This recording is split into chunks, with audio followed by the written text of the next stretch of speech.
অহংকার করবেন, কথায় কথায় আলেমদের বলবেন রাজাকার, কথায় কথায় বলবেন আলেমরা জঙ্গি, কথায় কথায় বলবেন আলেমদের উগ্রবাদ, কথায় কথায় বলবেন ধর্মান্ধ, আর বলবেন আলেমরা দেশটা শেষ করে দিছে। আল্লাহ বলেন এই কথাগুলো ঠিক না। কথা বলেন ঠিক না? এবার কি রাগ করলেন নাকি আপনারা? না, এবার কি রাগ করছেন নাকি? কোথায় স্বৈরাচার, কোথায় কাদের কাকা, কোথায় গেল ওই জালিমের গরম গরম কথা? এই মুসলমান, এবার যারা বলবে না তাদের ভাইরাস আছে। আমি বলি না কোন পার্টির কথা, আমি বলছি অহংকার করা যাবে না, অহংকার করলেই পতন হবে, ঠিক না? কি জানে আর কোন কারণ না, হাসবেন না, একটাই অহংকার, একটাই কি অহংকার। আর যারা বলো কি অহংকার করো না, যুবকেরা অহংকার করো না। বিশ্বনবী বলেন কেউ যদি অহংকার করে তাহলে আল্লাহর চাদর নিয়ে টানাটানি করে, আল্লাহর চাদর নিয়ে টানাটানি করে। এটা হলো রহমানের বান্দা। সুবহানাল্লাহ। আজকে কি শব্দের তাফসীর হচ্ছে বলেন? রহমান। আর রহমান বলেন কি শব্দের তাফসীর? আর যারা বলেন রহমান যদি বান্দা হন, এক নাম্বার অহংকার করা যাবে না। দুই নাম্বার ওয়াইদা খাতাবাহুমুল জাহিলুনা ক্বালু সালামা, যখন জাহেলরা তর্ক করবে, বিতর্ক করবে, সালাম দিবে, দিয়ে চলে আসবে। জাহেলদের সাথে কোনো তর্ক নাই, ঠিক কি না?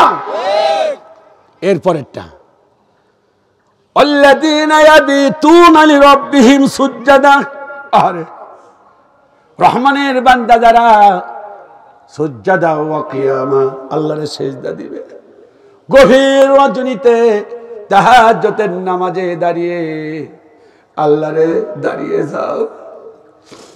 কোন পীরের কাছে যাও না, কোন মাজারের কাছে যাও না, কথা বলে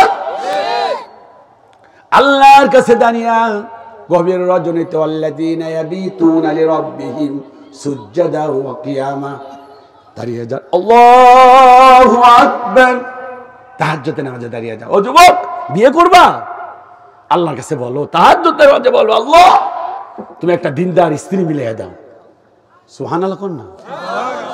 সামনে পরীক্ষা, কষ্ট হচ্ছে, সামনে পরীক্ষা, পরীক্ষার জন্য আল্লাহর কাছে বলেন। এটা হলো রহমানের বান্দার গুণ। এক নাম্বার অহংকার করবে না, দুই নাম্বার তর্ক করবে না, তিন নাম্বার গভীর রজনীতে দাঁড়িয়ে যাবে। সুবহানাল্লাহ বলেন। দাঁড়িয়ে গিয়ে চোখের বাড়ি সারেন, সারেন।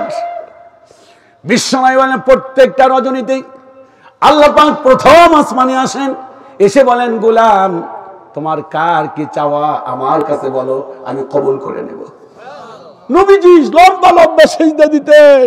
আরে একবার বিশ্বনবী আম্মা জান মা আয়েশার সাথে ঘুমানো, উনি ঘুম থেকে উঠে দেখলেন নবীজি তার বিছানায় নাই, দেখলেন উনি সিজদায় গেছেন। মনোযোগ দিয়ে শোনেন, লম্বা সিজদা, মাথা উঁচু করে না। আম্মা জান মা আয়েশা মনে করলেন নবীজি শেষ, মারা গেছে। ঘন্টার পর ঘন্টা মাথা উঁচু করে না। আম্মা জান মা আয়েশা বলেন আমি খাটের থেকে নেমে পড়লাম, খাট তো ছিল না, চৌকি, চৌকি থেকে নামলাম। নামার পর চিন্তা করলাম নবীজি আর দুনিয়াতে নাই। আমি নেমে পায়ের মধ্যে একটা চিমটি কাটলাম, জোরে করে একটা চিমটি দিলাম যে দেখি নবীজি বেঁচে আছে কিনা। বুখারী বর্ণনা। নবীজি পাটা একটু নাড়াচাড়া দিলেন। আম্মা জান মা আয়েশা বলেন আমি ভাবলাম উনি মারা গিয়েছেন না, উনি মারা যান নাই। এবার তিনি সিজদা থেকে অনেকক্ষণ পর উঠলেন। আত্তাহিয়াতু দরুদ শরীফ দোয়া মাসুরা পরে ডানে বামে সালাম ফিরালেন। সালাম ফেরানোর পর আয়েশারে জিজ্ঞাসা করলেন আয়েশা কোনো সমস্যা কিনা? আম্মা জান মা আয়েশা চোখের পানি ছেড়ে দিয়ে বললেন গভীর রাত, ইয়া রাসূলুল্লাহ, আল্লাহ পাক কি আপনার অতীতের এবং বর্তমান এবং ভবিষ্যতের গুনাহ মাফ করে দেয় নাই? আপনি কেন এত সিজদা দেন? একটু শুনেন, একটু আমলি ওয়াজ নেন, একটু আমলি ওয়াজ নেন। নবীজি বলেন আয়েশা রে, তুমি আমাকে জিজ্ঞাসা করলে আল্লাহ পাক আমার অতীতের গুনাহ ভবিষ্যতের গুনাহ কি ক্ষমা করে দেয় নাই? হ্যাঁ, ক্ষমা করে দিছে। তাহলে প্রশ্ন করলে এত সিজদা করি কেন? ও আয়েশা, তুমি কি চাও না আল্লাহর খুব কাছের বান্দায় আমি পরিণত হয়ে যাই? ওয়াসজুদ ওয়াকতারিব, সিজদা দে, সেজদা দাও, আল্লাহর নিকটবর্তী হয়ে যাও। সেজদা দিই না আমরা? আল্লাহর গোলাম, আপনি নামাজ পড়েন না, আগে এটা মানুষ ভাবতেও পারতো না। মুসলমান নামাজ পড়ে না, এটা ভাবার সময় নাই। একজন মুসলমান তার এক নাম্বার পরিচয় কি? এই যুবকেরা কথা বল, এই যুবকেরা কথা বল, এক নাম্বার কি? তুই নামাজ পড়স না, তুই কাফের, তুই কাফের। আমি ফতোয়া দিলাম, বাইনাল আবদি ওয়া বাইনাল কুফরি তারকুস সালাহ। একজন কাফের আর একটা মুসলমানের মধ্যে ডিসটেন্স হলো নামাজ। যে ব্যক্তি নামাজ পড়ে সে ব্যক্তি হলো মুমিন, আর যে ব্যক্তি নামাজ পড়ে না সে ব্যক্তি কাফের। আবার মনোযোগ দিয়ে শুনেন, এক নাম্বার হলো অহংকার করা যাবে না রহমানের বান্দা যারা, সুবহানাল্লাহ। দুই নাম্বার ভুলে গেছেন, তর্ক করা যাবে না। তিন নাম্বার আল্লাহর কাছে চোখের পানি ছেড়ে দিয়ে কাঁদতে হবে। চার নাম্বার হলো ওয়াল্লাযীনা ইয়াকুলুনা রাব্বানা ইসরিফ আন্না আযাবা জাহান্নাম। আল্লাহু আকবার। চার নাম্বার হলো আল্লাহর কাছে দুহাত পেতে জাহান্নাম থেকে মুক্তি পেতে হবে, মুক্তি চাইতে হবে। সুবহানাল্লাহ। একটা হাদিস শোনায় মনে পড়ে গেছে, শোনাবো? আল্লাহর কত দয়া, সব মানুষ জান্নাতে গেছে, সব মানুষ জান্নাতে গেছে, ফাইনাল হিসাব শেষ। আর কেউ, আমার কথা মনে বুঝতে পারেন?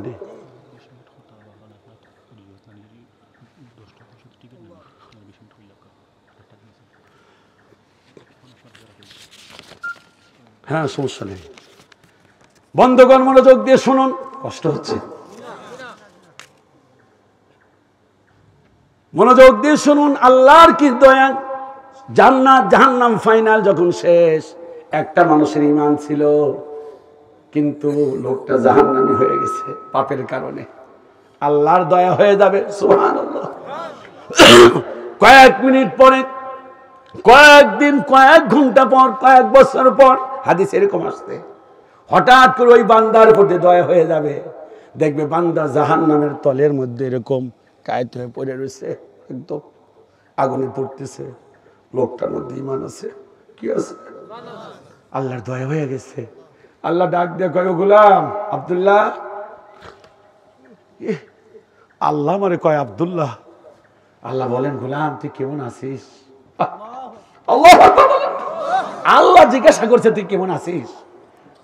এই গোলামটি কেঁদে কেঁদে বলে, আল্লাহ পাক, আর কেমন আছি? জাহান্নামের তলে পড়তে পড়তে ছাই হয়ে গেছি। আল্লাহর দয়া। আল্লাহ বলেন, গোলাম তুই কিছু চাইবি, চা, আমি দেব। বান্দা চিন্তা করবে যে অপরাধ করছি, কি চাইবো, লজ্জা করে। এক কাজ করি, জাহান্নামের তল থেকে আপাতত জাহান্নামের উপরে উঠে থাকি। আল্লাহ পাক বলেন, আল্লাহ পাক, আল্লাহ পাককে বলেন, আল্লাহ একটু জাহান্নামের উপরে একটু জায়গা দিবা? আল্লাহ পাক বলেন, ঠিক আছে। লম্বা ঘটনা। কয়েকদিন পর আবার দয়া হয়ে যাবে আল্লাহ, সুবহানাল্লাহ। কি বান্দার দয়া বান্দার প্রতি! আল্লাহ পাক বলবেন, গোলাম কেমন আছিস? আল্লাহ জাহান্নামের উপরে পড়তে পড়তে চাই। রব্বুল আমিন তোমার জাতের কসম, ইজ্জতের কসম, কোনোদিন চাইবো না আমার একটু জাহান্নামের কিনারে দিয়ে দিবা। ছিল নিচে, এবার আসলো কই? উপরে থেকে কোথায়? এখন জাহান্নামের কিনারে। আল্লাহ পাক আবার কয়েকদিন পর চলে আসবে ওই বান্দারে দেখতে।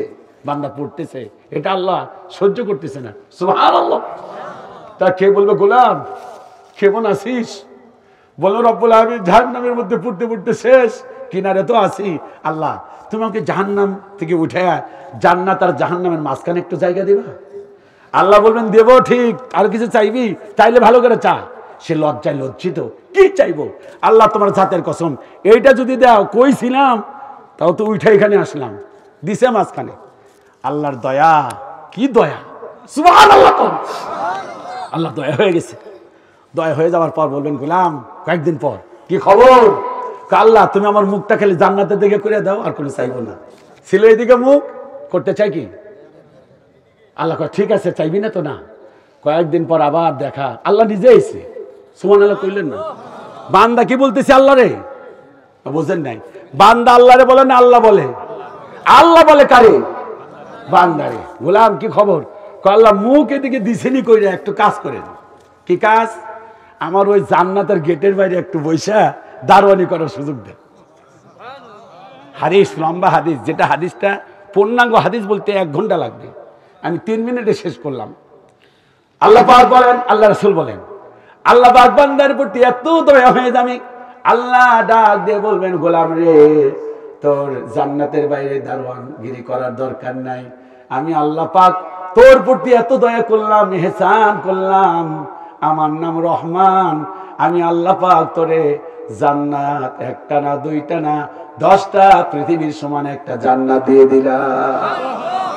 আর রহমান বলেন, আর রহমান, আর রহমান, আল্লাহু আকবার।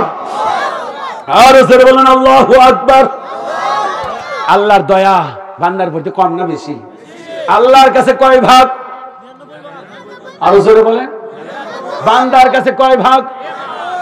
আমি গত সপ্তাহে এই জুম্মা এই খুতবাটা তাফসীরটা করতেছিলাম, তা আমি নিজে নিজেরে প্রশ্ন করি, আল্লাহ তুমি 1 ভাগ দিলা কেন? তুমি আমাদের 10 ভাগ দিতে, আর 90 ভাগ তোমার কাছে রেখে দিতে। হঠাৎ করে এই কথা বলার পর একা একাই ওই যে একটা দরবেশের কথা শুনছেন না, শুনছেন নাকি? বট গাছের নিচে শুয়ে থাইকা আল্লাহরে কয় যে, আল্লাহ আমি কোরআনের তাফসীর পড়ছি, সেখানে সূরা মুলকের মধ্যে বলছো হাল তারা মিন ফুতুর, সারা পৃথিবীতে তাকায় দেখো তো কোনো ত্রুটি পাও কিনা। দরবেশ কয়, আল্লাহ কোনো ত্রুটি নাই, তুমি বলছো ত্রুটি পাও কিনা, আমি একটা ত্রুটি পাইছি। কি পাইছিস? আল্লাহ তাল গাছের এত বড় তাল, বেল গাছের এত বড় বেল, কুদু গাছের এত বড় লাউ কদু, সে তুলনায় বট গাছের ফলটা ছোট হয়ে গেছে। কইতে দেরি, আর হঠাৎ করে কয়েকটা বটের ফল গোটা না কান, জোরে লাগার পর এত ব্যথা পাইছে, দরবেশ আসলে এদিকে উল্টা হয়ে সেজদা দেয়, আল্লাহ তোমারটা ঠিক আছে, আমার কথা অনুযায়ী দিলে আজকে আমি পোষ, আজকে আমি কি, সবাই বলেন আজকে আমি কি, পোষ হয়ে যেতাম। আল্লাহ দিছে 1 ভাগ। কয় ভাগ? 1 ভাগের ভালোবাসার টান দেখেন না। আজকে হলো 10ই ফেব্রুয়ারি, আর 3 দিন পরেই কুতকুতানি দিন। সেই কুতকুতানি দিনের নাম কি? হ্যাঁ, ভালোবাসা দিবস। ছেলেটাও জানি, বাবারে ওর ভালোবাসা উঠলে পড়ছে। দাঁড়াও তো, তুমি দাঁড়াও, দাঁড়াও না, না দাঁড়াইতে তো হবে তোমাকে, দাঁড়াও না, আমি লজ্জা দেবো না আব্বু, লজ্জা দেবো না, তুমি যে সচেতন, দাঁড়াও আব্বু। ওর বয়স কত? 8 হবে না কত বাবা? 9 বছরের বাচ্চা 3 দিন পরে যে ভালোবাসা দেবে সেটাও জানে। আপনি খেয়াল করেন, খেয়াল করেন, খেয়াল করেন, বসেন। ভালোবাসা আল্লাহ কয়, আমি বললাম যে আল্লাহ 5 ভাগ দিতে আমাদের, অমনি আল্লাহ আমার কয়, আর আব্দুল্লাহ মামুন 1 ভাগ দিছি, তাই দেখোস না ভালোবাসার ঠেলায় সুবা মা ক্যান্সার, মারে রাইখা টিকটকের বন্ধুরি না গেছে। কথা বলো ঠিক কিনা? ভালোবাসা 1% দেওয়ার পরে যা হয়েছে, আল্লাহ আমার বিবেক দিতেছে ওই যে ওই দরবেশের মতো। আর আব্দুল্লাহ মামুন 1 ভাগ দিছি, তাই দেখ প্রেম করছে আব্দুল্লাহ আমিনার সাথে। এ যোগ এ মানে আব্দুল্লাহর এ, আমিনার এ, তাহলে লিখছে কি দিয়া? এসিড দিয়ে হাত কাইটা। কথা বল ঠিক কিনা? আর রহমান দয়াকার। এবার আমি বলবো আল্লামাল কোরআন। 2টা আয়াতের তাফসীর করে আমি ইনশাআল্লাহ বিদায় নেব বলি। ইনশাআল্লাহ আপনাদেরকে কষ্ট হচ্ছে, বিরতি দিলাম, এবার একটা তাকবীর হবে, লিল্লাহি তাকবীর, না এই আওয়াজ তো এর চাইতে আগে বিষয় ছিল, লিল্লাহি তাকবীর। এবার মনোযোগ দিয়ে শুনেন আমার ভাইরা, আল্লামাল কোরআন। এরপরে বললেন খলাকাল ইনসান আল্লামাহুল বায়ান। আগে জবাব দেন, কোরআন শিখিয়েছেন আগে না মানুষ সৃষ্টি করছেন আগে? কিন্তু খালাকাল ইনসান পরে, আল্লামাহুল বায়ান, আল্লামাহুল কোরআন আগে। বুঝেন নাই? এই ছেলেরা আবার শোনেন, আর রহমান দয়াময় আল্লাহ, আল্লামাল কোরআন, কোরআন শিখিয়েছেন। খালাকাল ইনসান মানুষ সৃষ্টি করছে, আল্লামাহুল বায়ান ভাষা দিচ্ছে। খালাকাল ইনসান মানুষ সৃষ্টি করো, ভাষা দিচ্ছে, এটা ঠিক আছে, কিন্তু আল্লামাল কোরআন, কোরআন আগে কেন? কারণ আছে। কারণ হলো এইটাই, একজন মানুষ যদি তার কোরআন না থাকে, একজন মানুষের জীবনের সবচাইতে ইম্পর্টেন্ট বিষয় হলো কোরআন। কোরআন ছাড়া মানুষ তাকে মানুষ বলে না, তারে বলে জানোয়ার। কথা বলেন ঠিক কিনা? মানুষ দাঁড়িয়ে প্রস্রাব করে, তার এক নাম্বার কারণ হলো কোরআনের জ্ঞান নাই। কথা বলেন ঠিক কিনা? আরো জোরে বলেন, আরো জোরে বলেন। মানুষ সুদ খায় কারণ কি? এই যে মাশাআল্লাহ, এই যে এক নাম্বার আমার শ্রোতা, হাত তুলেন বাবা, এই যে ওদিকে তাকায়, লিল্লাহি তাকবীর। মানুষ সুদ খায় কারণ কি? সবাই বলতে হবে, না বললে বুঝতেছেন না। মানুষ সুদ খায় কারণ কি? এই যে আলেমদের উপর জুলুম করে, অত্যাচার করে, বলবেন, জবাব দেন কারণ কি? কোরআনের শিক্ষার অভাব। তাদের কিন্তু দয়া কম না। আর রহমান, মানুষেরও দয়া, তবে লোক দেখানো দয়া। গুলি করে, এরপর আবু সাইদের বাপরে রেখে না ধর পুরস্কার দিলাম। কথা বলা ঠিক কিনা? মানুষ দেখানো দয়া না। আল্লামাল কোরআন। একজন মানুষের সবচাইতে বড় সম্পদের নাম কি? খুব মনোযোগ দিয়ে শুনে, খুব গোছানো কয়েকটা কথা বলছি।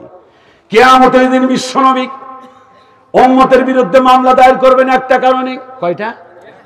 অকাল আর রাসূল, রাসূল সেদিন বলবেন, ইন্না রাব্বি কওমি ইত্তাখাযু হাযাল কুরআনা মাহজুরা। আল্লাহ তাআলা আমার এই উম্মতেরা কোরআন দিয়ে তারা সমাজ রাষ্ট্র পরিচালনা করে নাই। কোরআন শুধুমাত্র বিসমিল্লাহির রহমানির না, এক পয়সা নেই। এই তেলাওয়াত বললেন ঠিকই, কিন্তু কোরআন দিয়ে আপনি সমাজ পরিচালনা করার চিন্তা চেতনা নিলেন না, রাষ্ট্র পরিচালনা করার চিন্তা চেতনা নিলেন না, আপনার এক পয়সা দাম নাই। এই কোরআন যাদের কাছে থাকবে তারা সৌভাগ্যবান না দুর্ভাগা? আরো জোরে বলেন, দুর্ভাগা হবে না, হতভাগা হবে না, সৌভাগ্যবান হবে। কিন্তু জবাব দেন, কোরআন যাদের কাছে আছে তারা মার খায় কম না বেশি? কারণ কি? কারণ হলো একটাই, কোরআন যেভাবে দিয়েছেন সেইভাবে আমরা কোরআন গ্রহণ করি নাই। তাহা মা আনসালনা আলাইকাল কুরআন লিতাশকা। হে নবী, মা আনসালনা আলাইকাল কুরআন, এই কোরআন আপনার প্রতি এই জন্য নাজিল করি নাই লিতাশকা, কোরআন পাবার পর আপনি দুর্ভাগা হবেন। কোরআন পাবার পর দুর্ভাগা হবেন, এই জন্য আপনাকে কোরআন নাজিল করি নাই। কোরআন নাজিল করেছেন কেন? ফামান তাবিআ হুদায়া ফালা খাউফুন আলাইহিম ওয়ালা হুম ইয়াহজানুন। আল্লাহ পাক বলেন, শোনো, যে ব্যক্তি কোরআন দিয়ে ফামান তাবিআ, কোরআন দিয়ে জীবন পরিচালনা করবে, সমাজ পরিচালনা করবে, রাষ্ট্র পরিচালনা করবে, লা খাউফুন, তাদের কোনো ভয় নাই, ওয়ালা হুম ইয়াহজানুন, তাদের কোনো চিন্তা নাই। সুবহানাল্লাহ। আমরা কি কোরআনের সাথে থাকতে আছি? রাজি আছি ইনশাআল্লাহ? অবশ্যই থাকতে হবে, অবশ্যই থাকতে হবে।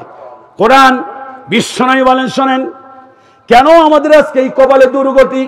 বিশ্বনবী বলেন, এমন এক সময় আসবে মানুষেরা কি করবে, মনোযোগ দিয়ে শোনেন।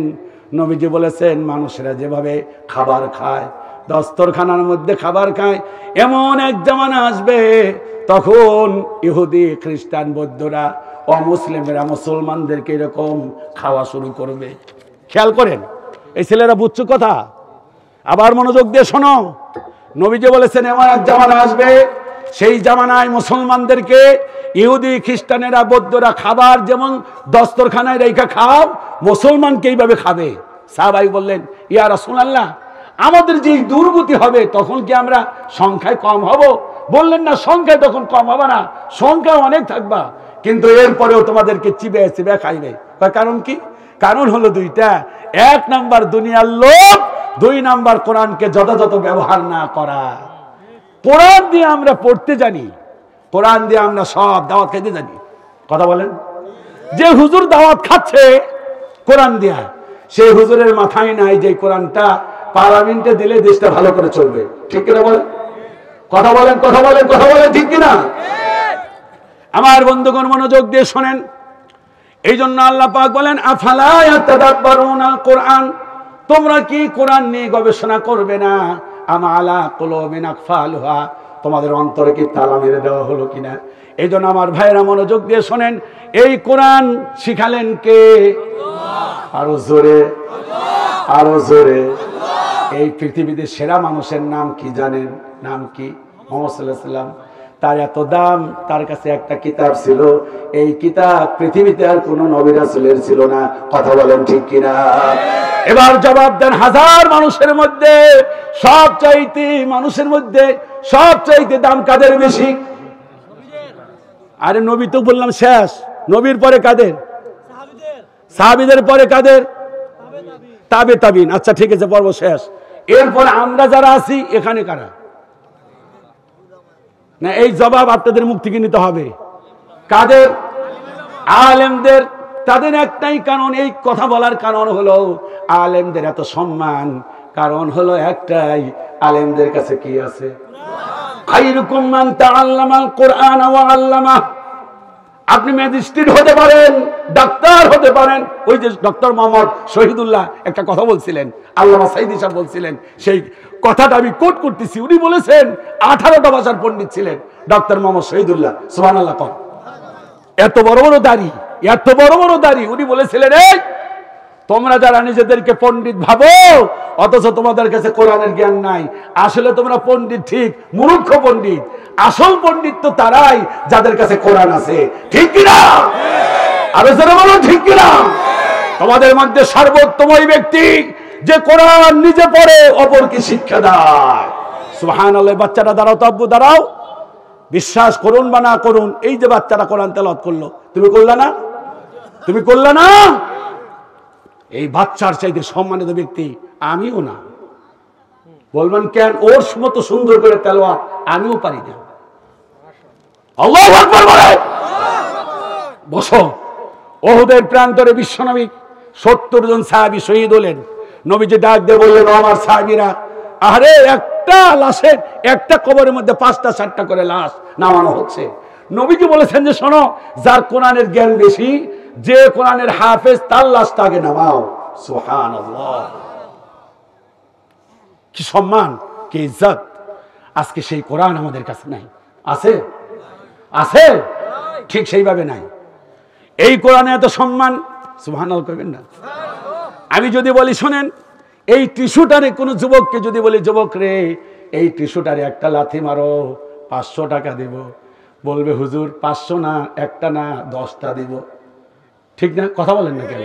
আর আমি যদি বলি, ও যুবক এই রেহালের মধ্যে একটা লাথি দাও, তোমারে 1 কোটি টাকা দিব, যুবক বলবে জীবন চলে যাবে, আমি রেহালে লাথি দিতে পারবো না। কথা বলেন ঠিক কিনা? এই রেহালের সম্মান বেড়ে গেছে, এই রেহালের ইজ্জত বেড়ে গেছে, কারণ হলো কোরআনের একটু ছোঁয়া লেগেছে। এই জন্য কবি সম্রাট আল্লামা ইকবাল বলেছেন, উতার কর গারহেরা সে, উতার কর গারহেরা সে সুয়ে কৌম আয়া और खे नुस्खाए कीमिया सतलाया।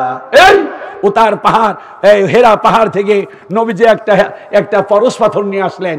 এর ছোঁয়া যেখানে লাগে সেটাকে যদি জিরো, আল্লাহ পাক তার হিরো বানিয়ে দেন। সুবহানাল্লাহ কইলেন না? হযরত ওমর ছিলেন জিরো। কি ছিলেন? জিরো ছিলেন না?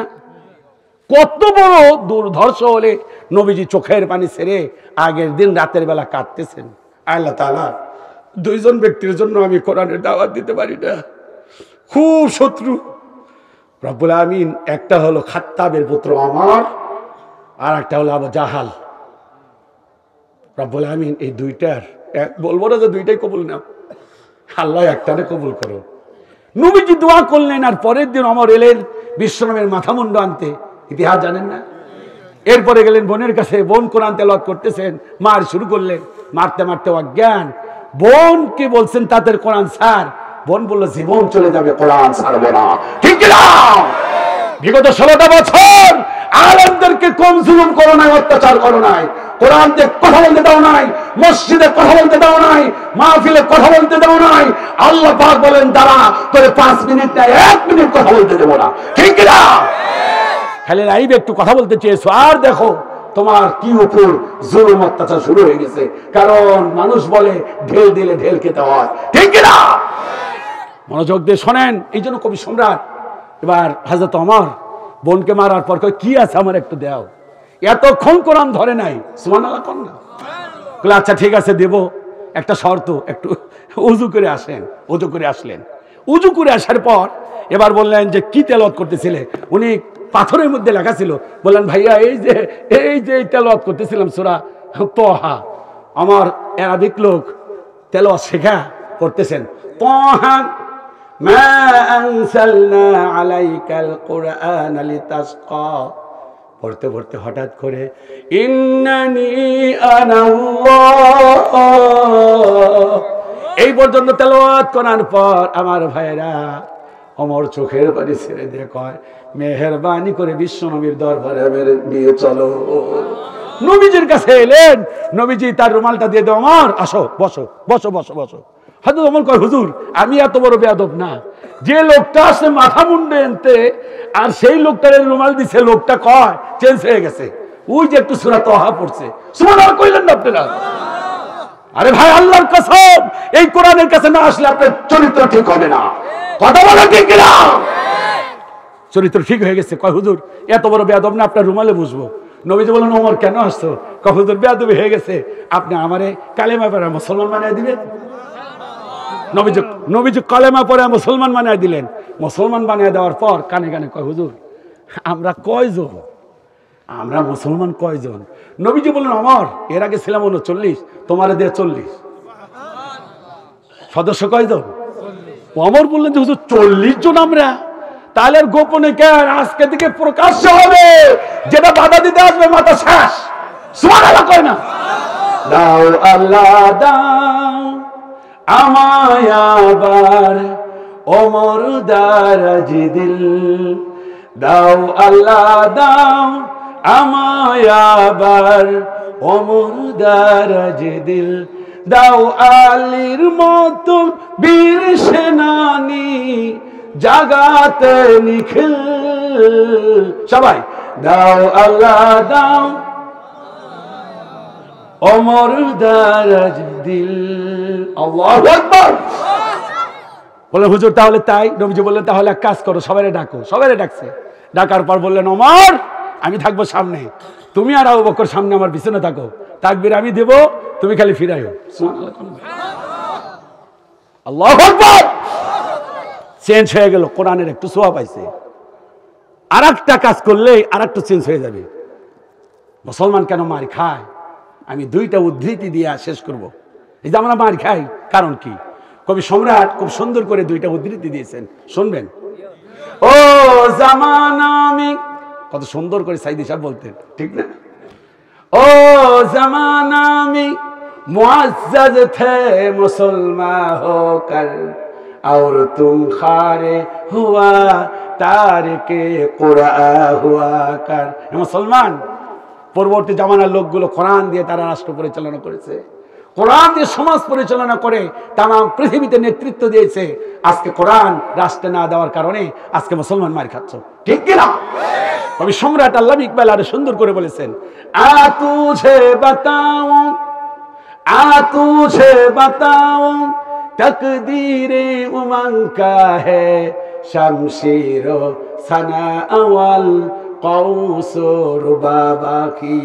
মুসলমান তোমাদের কাছে যতদিন ছিল দুইটা জিনিস, আতুজে বাতাও, তোমাদেরকে একটা কথা বাতাই। সুবহানাল্লাহ। সিলেটের লোক এমনিতে একটু উর্দু ভালো বুঝে, ঠিক না? হ্যাঁ, আপনাদের এখানে উর্দুর খুব চর্চা ছিল এক সময়। মুরব্বী বলেন, কথা বলেন, ঠিক কিনা? হ্যাঁ, আতুজে বাতাও তাকদীরে উমান কাহে, তার ভাগ্য পরিবর্তন হয়ে যাবে। একটা বাতাই, একটা কথা বলে শোন। সুবহানাল্লাহ। সেটা হলো কি, শামশির ও সানাওয়াল। আরে তোর হাতে যদি থাকে তরবারি, কি আরো জোরে বলো, আর যদি কোরআন থাকে তোর ভাগ্য পরিবর্তন হয়ে যাবে। তোমাকে জাগতে হবে, তোমাকে জাগতে হবে, একটু ইকো, তোমাকে জাগতে হবে, এ সমাজ ভাঙতে হবে, নতুন সমাজ গড়তে হবে, তোমাকে জাগতে হবে। কত আলেম আজকে দেখি যাই কেনা যায় টাকা দিয়ে, কেউ বা ব্যবসা করে আল্লাহ তাআলার কালাম বেচে। তাই তো হকের কথা যাই না শোনা তাদের মুখে, উপরে কোরআন প্রেমিক বিরোধিতা ভিতর থেকে। তোমাকে জাগতে হবে, জাগবো ইনশাআল্লাহ। আরো জোরে বলে জাগবো ইনশাআল্লাহ। আমরা যদি জাগি তাহলে ওই বদমাইশেরা, ওই জালেমরা আমাদেরকে কোনো ক্ষতি করতে পারবে না। এমনিতেই ইসলামের কেউ ক্ষতি করতে, বরং যারা ইসলামের ক্ষতি করতে আসবে তারাই নিশ্চিহ্ন হয়ে যাবে। এই কথা বলো ঠিক কিনা? ইসলামের কম নিশ্চিহ্ন করতে চাও নাই, কম ক্ষতি করার চেষ্টা করো নাই, এক চুল পরিমাণে ক্ষতি হয় নাই। টুপিওয়ালা দাড়িওয়ালা তাদেরকে দাবাতে চেয়েছো, পক্ষান্তরে দেখা গিয়েছে সারা বাংলাদেশে ঘুরেছি আর সবাই বলে হুজুর, এইবার হুজুরদের দেখবে। কাদের দেখবে? কথা বলেন, কাদের দেখবে? এই জন্য একটি কথা বলেই শেষ করছি, আর কিছু থাক না থাক এদেশে ইসলাম থাকবে। মুহিব খান বলেছিলেন অনেক কথা আলেমদের কথা মিলে যায়, মিলে যায় কিনা? আল্লামা সাইদি সাহেব বলেছিলেন বেশি ফালাফালি করো না, বেশি লাফালাফি করো না, এমন ঝাঁকা দেবো